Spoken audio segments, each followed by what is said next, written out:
எல்லோருக்கும் வணக்கம். நாம் இன்னைக்கு தொடர்ச்சியாக டிஎன்பிஎஸ்சி இலக்கண பகுதியில் நேற்று பார்த்த பெயர் சொல்லின் வகையறிதல் இதை தொடர்ச்சியாக இன்றைக்கி நம்ம பார்க்கலாம்.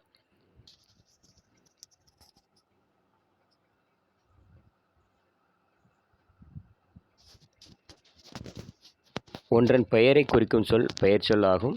பெயர் சொல்லானது பொருள், இடம், காலம், சினை, குணம், தொழில் எனும் அடிப்படையில் தோன்றும். மேலும் பெயர் சொல் திணை, பால், எண், இடம் ஆகியவற்றை உணர்த்தி வரும். வேற்றுமை ஏற்கும், காலம் காட்டாது. பெயர் சொல்லின் வகைகள் என்னெல்லாம் பார்த்தோம் அப்படின்னா, பொருட்பெயர், இடப்பெயர், காலப்பெயர், சினைப்பெயர், பண்பு பெயர், தொழிற்பெயர் என 6 வகைப்படும். இதில் பொருட்பெயர் என்றால் என்ன அப்படின்னா, பொருட்களுக்கு இட்டு வழங்கப்பெறும் பெயர் பொருட்பெயர் ஆகும்.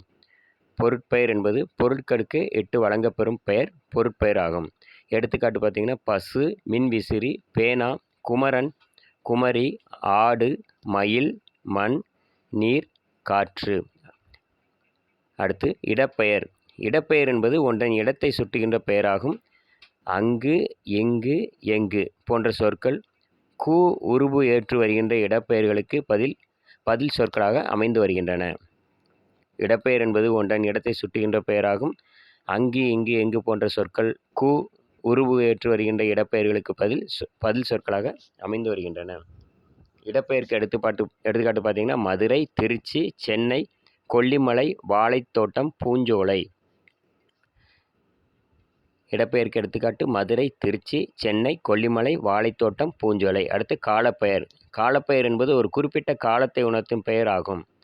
காலப்பெயர் என்பது ஒரு குறிப்பிட்ட காலத்தை உணர்த்தும் பெயராகும். எடுத்துக்காட்டு வினாடி, மணி, பங்குனி, நொடி, நாள், வாரம், திங்கள், ஆண்டு, பருவகாலம்.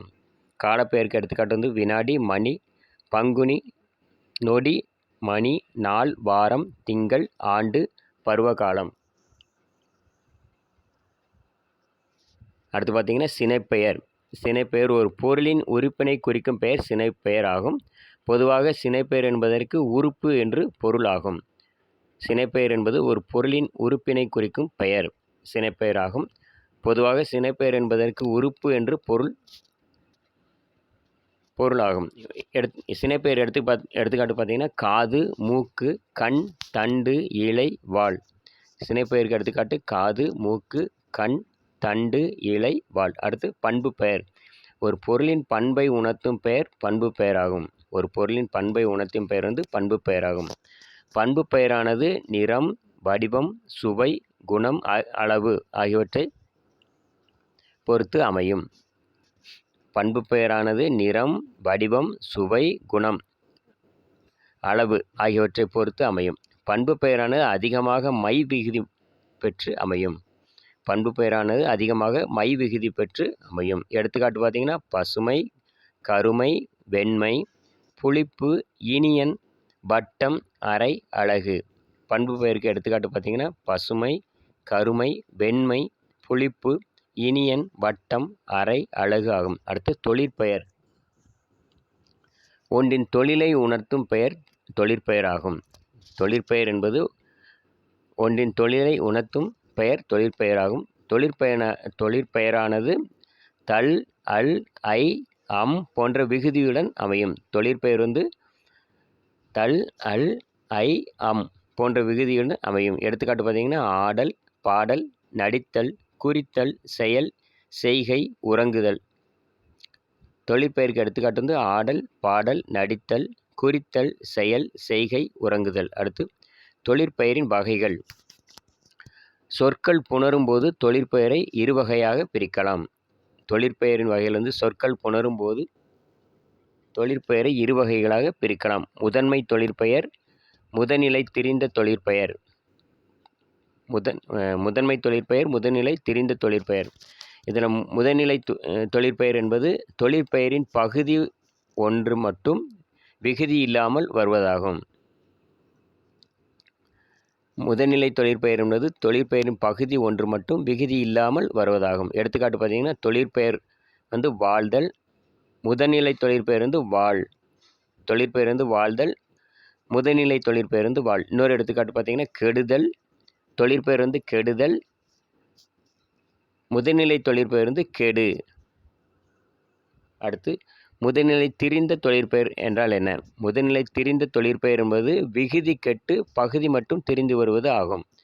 முதுநிலை திரிந்த தொழிற்பெயர் என்பது முதுநிலை திரிந்த தொழிற்பெயர் என்பது விகுதி கெட்டு பகுதி மட்டும் திரிந்து வருவது ஆகும்.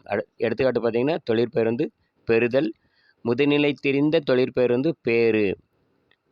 தொழிற்பெயர் வந்து பெறுதல். முதுநிலை திரிந்த தொழிற்பெயர் வந்து பேறு. அதுக்கு இன்னொரு எடுத்துக்காட்டு பார்த்தீங்கன்னா, கெடுதல். தொழிற்பெயர் வந்து கெடுதல். முதுநிலை திரிந்த தொழிற்பெயர் வந்து கேடு. அடுத்து பார்த்தீங்கன்னா, இடுகுறி பெயர். எந்த காரணமும் கருதாமல் ஒரு பொருளுக்கு குறியீடாக இட்ட பெயர் இடுகுறி பெயராகும். இது 2 வகைப்படும். எந்த காரணமும் கருதாமல் ஒரு பொருளுக்கு குறியீடாக இட்ட பெயரே இடுகுறி பெயராகும். இது 2 வகைப்படும். இடுகுறி பொதுப்பெயர், இன்னொன்று வந்து இடுகுறி சிறப்பு பெயர். இடுகுறி பொதுப்பெயருக்கு எடுத்துக்காட்டு வந்து மரம், மண், கல். இடுகுறி பொதுப்பெயருக்கு எடுத்துக்காட்டு வந்து மரம், கண், கல். இடுகுறி சிறப்பு பெயருக்கு எடுத்துக்காட்டு பார்த்தீங்கன்னா தென்னை மரம். இடுகுறி சிறப்பு பெயருக்கு எடுத்துக்காட்டு வந்து தென்னை மரம். அடுத்து காரணப்பெயர். காரணம் கருதி ஒரு பொருளுக்கு இட்ட பெயரே காரணப்பெயர். இது 2 வகைப்படும். காரண பொதுப்பெயர் எடுத்துக்காட்டு பார்த்தீங்கன்னா பறவை, முக்காலி, நாற்காலி. காரண பொதுப்பெயருக்கு எடுத்துக்காட்டு வந்து பறவை, முக்காலி, நாற்காலி. அடுத்து காரண சிறப்பு பெயருக்கு எடுத்துக்காட்டு வந்து அன்னப்பறவை, வளையல். சிறப்பு பெயருக்கு எடுத்துக்காட்டு வந்து அன்னப்பறவை.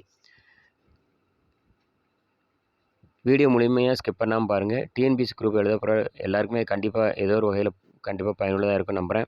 நம்ம சேனல் பிடிச்சா மறக்காமல் சப்ஸ்கிரைப் பண்ணுங்கள். நிறைய பேருக்கு ஷேர் பண்ணி விடுங்க. நம்ம சேனல் ஃபஸ்ட் டைமாக பார்க்குற நீங்களும் நிறைய பேருக்கு எவ்வளோ பேருக்கு ஷேர் பண்ண முடியும் ஷேர் பண்ணி விடுங்க.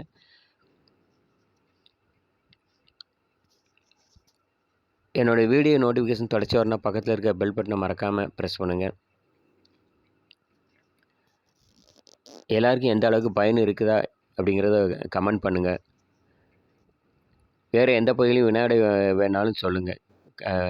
வீடியோ ரெடி பண்ணி உங்களுக்கு கண்டிப்பாக போஸ்ட் பண்ணுறேன். நாளைக்கு நம்ம தொடர்ச்சியாக இலக்கண குறிப்பு அறிதல் இந்த பகுதியிலேருந்து இலக்கணத்தில் இலக்கண குறிப்பு அறிதல் இதிலேருந்து பார்க்கலாம். நன்றி.